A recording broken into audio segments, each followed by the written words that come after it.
Many people have this vision that they will retire in some nice and warm place, and that vision involves, sandbathing, fishing, scuba diving, maybe hiking. But in every single vision, I believe, of retirement, it definitely involves nice weather. So if that is your vision, and Caribbean might be the place for you to look into. I'm Jovana Vojnović, Director of Operation here at Nomad Capitalist, where we help seven and eight-figure entrepreneurs legally reduce their taxes, improve their lifestyle, and go where they are treated the best.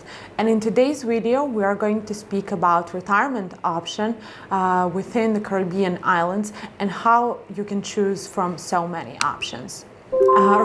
Retiring in a Caribbean island is very popular, and especially in the recent couple of years, it definitely gained on popularity. But when you're looking at a map simply, you can see that there are so many options, and you might start wondering, where is the best place for me, and how do I choose from so many options? So in today's video, we are going to discuss some of the factors that you might want to consider when choosing your retirement option, as well as some of the options that we recommend. So the first thing that we always look into when choosing a country to retire is a lifestyle and the costs of living. So between Caribbean space, you definitely can find different lifestyle options and different cost of living. What is common for pretty much all islands and continental part is that they do have a bit more relaxed lifestyle, or something in Costa Rica that would be called pura vida, which really allows them to enjoy enjoying a life and pretty much live like one stress-free life. So that's definitely something that will add up to your retirement and your ability to enjoy, because the people around you are, let's say, programmed to enjoy.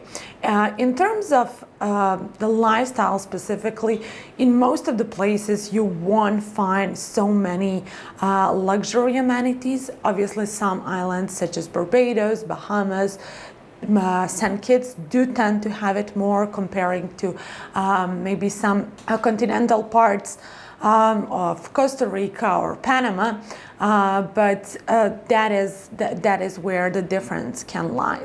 Also, in some continental parts, you do have a better variety of nature, so you have areas where a weather is a bit colder, where there are internal springs, and where it's not just hot and humid as in most parts of Caribbean archipelago.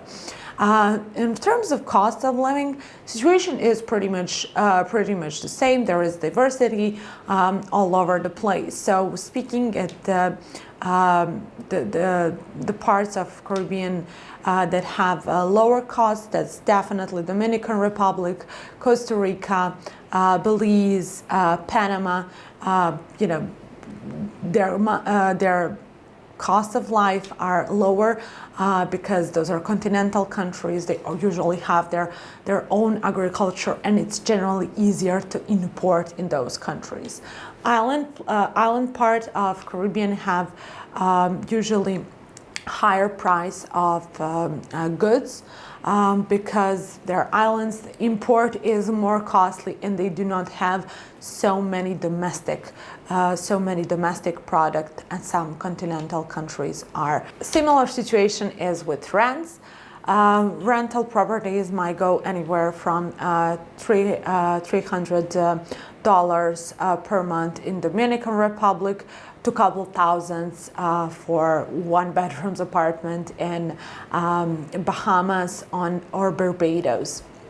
So again, with buying a property is the same, but what most of those countries have in common is that they're very open for foreign investments and for foreigners purchasing the property. So you don't have to worry in pretty much most of those countries about ownership law or setting up some additional structure in order for you to own property or a piece of land. So in that way, their laws are very let's say investment friendly and foreigner friendly.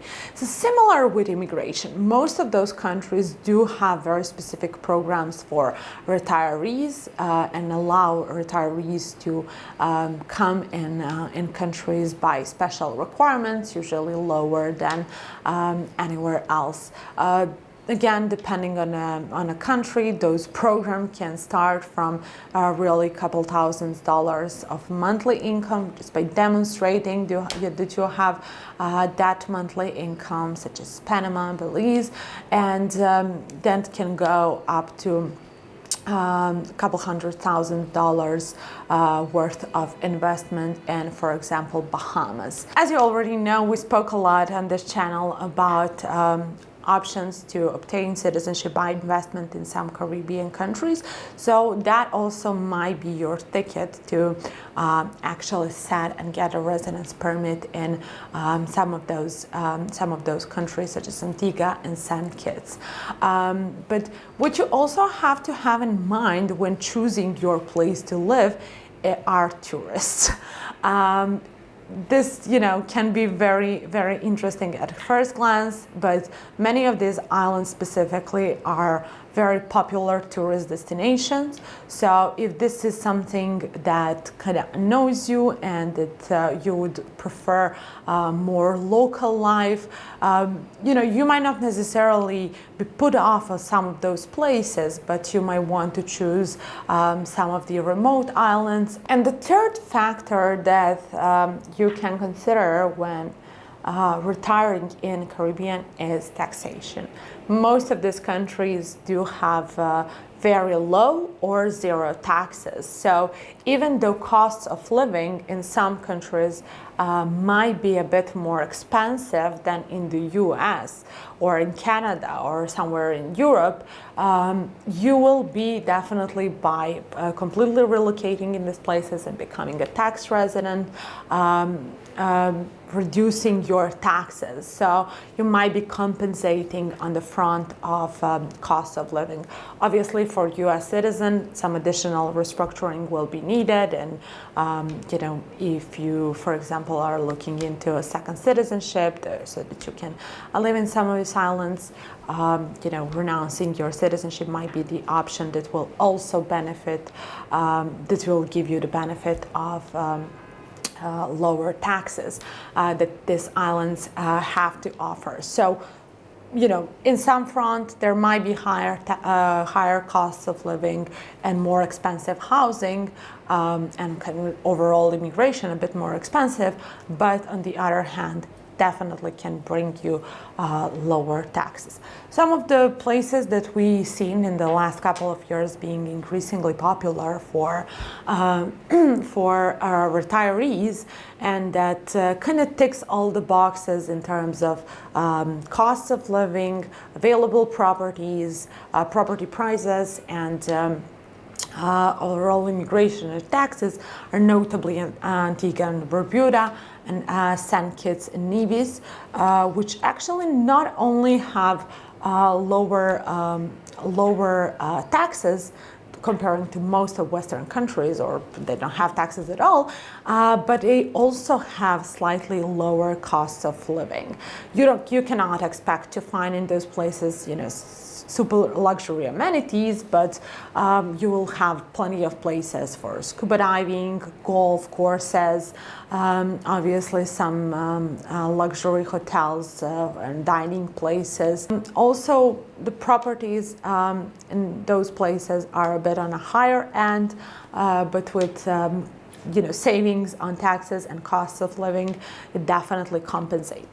Interestingly, the places that is considered being the best place to retire in has been Bahamas.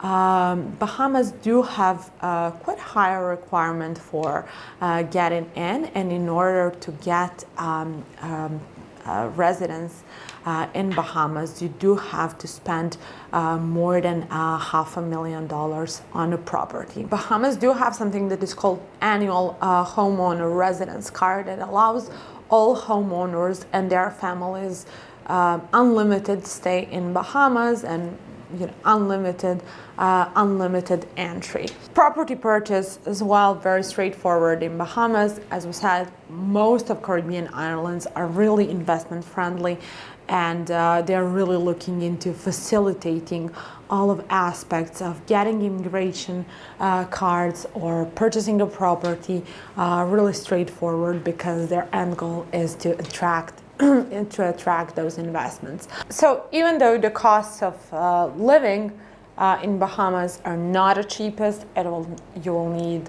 more than $5,000 per month to kind of cover housing, groceries, entertainment, and so on. Bahamas does definitely kind of fit into that picture of ideal retirement with everything it has to offer. If you're still having hard time to decide which Caribbean country might be the best for your retirement, and you're having hard time figuring out all the requirements or the cost and all of the taxation and how that fits into your bigger picture, we at Nomad Capitalist can help you create your perfect retirement plan.